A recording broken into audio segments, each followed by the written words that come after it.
შეწყდეს პროფკავშირების დევნა პროფკავშირების ძალა ერთობაში ამ შინაარსის ტრანსპარანტებით დღეს ბათუმის მუნიციპალური ავტობუსების მძღოლებმა ავტოტრანსპორტის შენობის წინ გამაფრთხილებელი აქცია გამართეს. მძღოლები საათობრივი ანაზღაურების 50 თეთრით გაზრდას მოითხოვენ. აქციის მიმდინარეობის პარალელურად ადგილზე საპატრულო პოლიციის და სამედიცინო დახმარების რამდენიმე ჯგუფიც იყო მობილიზებული.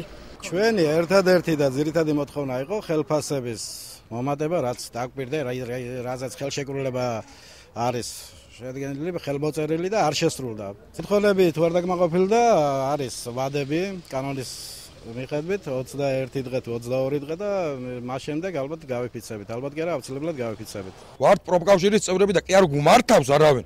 ჩვენ ვითხოვთ და ვასრულებთ ჩვენ საქმიანობას.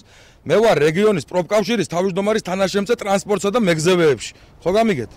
მე სადაც მინდა იქ ჩავატარებ პრესკონფერენციას, ბრიფინგს და რაც საჭიროა წესი და კანონის ფარგლებში ყველაფერს გავაკეთებ. აქციის მიმდინარეობისას ადგილი ჰქონდა მცირე ინციდენტსაც მომიტინგეები ამბობენ, რომ შეპესე ავტოტრანსპორტის მონიტორინგის სამსახურის ხელმძღვანელმა მერაბ ღოღობერიძემ მათი ტრანსპარანტები დახია. პირობდი ბრიფინგს, ჟურნალისტებს ველოდებოდით, ჩამოიარა, პლაკატები ჩამოხია, შეურაცხყოფა მოგვაყენა, მიგვაფურთხა და შევიდა შით გარაჟის ტერიტორიაზე, სადაც გიალორია იცავს მაგას.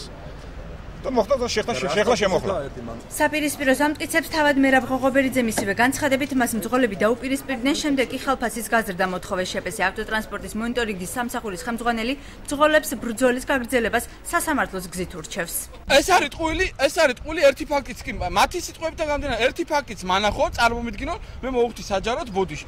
მათ პირიქით შემიღე აი აქ შემომივარ და მე თუ შევეხებ იმით არსებობს სასამართლო, არსებობს შესაბამისი სტრუქტურები და გაარკვევდი. 15-მა კაცმა თავს დამესხა და აი აქ სახალხო საჯაროდ გამისურდა, ეს არის სირცხვილ და მარაზმი. ბათუმის მერი ჯემალ ანანძე აცხადებს, რომ მერიას მუნიციპალური ტრანსპორტის შენახვა ყოველწლიურად 4 მილიონი ლარი უჯდება და ამ ეტაპზე ცვლილებების განხორციელება არ იგეგმება.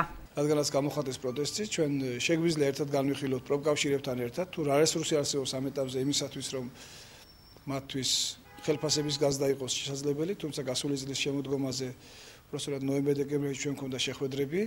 ამ შეხვედრების შემდეგ გარკვეულწილად ბათუმის ავტოტრანსპორტმა შეძლო ხელფასების გაზრდა, ხოლო შემდგომ ეტაპზე კვლავ წარმოიშვა პრეტენზია.